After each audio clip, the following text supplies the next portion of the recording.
আসসালামু আলাইকুম রহমতুল্লাহি ওয়া বারাকাতুহু। এই মুহূর্তে আমি আছি সৌদি আরব মদিনা, মানে মদিনা রওজার মদিনা মনোহরায় আছি। তো একটা জিনিস আপনাদেরকে দেয়, খুবই আশ্চর্য জিনিস। তো এই যে দেন, আমার এক সৌদি খানা দিয়ে দিছি, খানা খাওয়ার জন্য। এটা কেন? সে আমারে না, বলতে গেলে যারে পায় রাস্তায় সবাইকে সবাইকে একটা করে এরকম, এটার ভিতরে মুরগি আছে, মুরগির চাউল আছে, সে কিন্তু দিছে সোয়াবের জন্য। তো আপনি আমাদের দেশের এরা তো অনেক বিষয়ে আসলে মাইন্ড করে বা ওইরকম কোনো কিছু না, বুঝছেন নি? এই ধরনের খানা মক্কা কিংবা মদিনা দিলে আপনি অনায়াসে খাইতে পারেন। কেন দেন?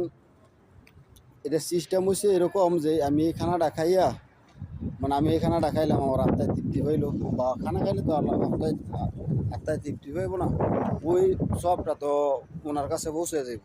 তা আসলে আমি খানাটা খাইও এক ভাই, মুসলমান ভাই, তাকে এই মানে সোয়াবের সোয়াবের যে পায় ওই কাজের সাথে আমি সামিল হইলাম।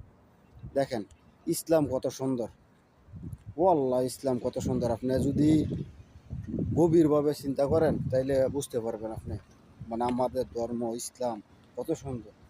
আমি খানাও খাইলাম ফ্রি, তারপরে খানা খাইলাম, যে খাওয়ার পরেও আমি খাইলাম কিন্তু ওনার কাছে সব পৌঁছে গেছে।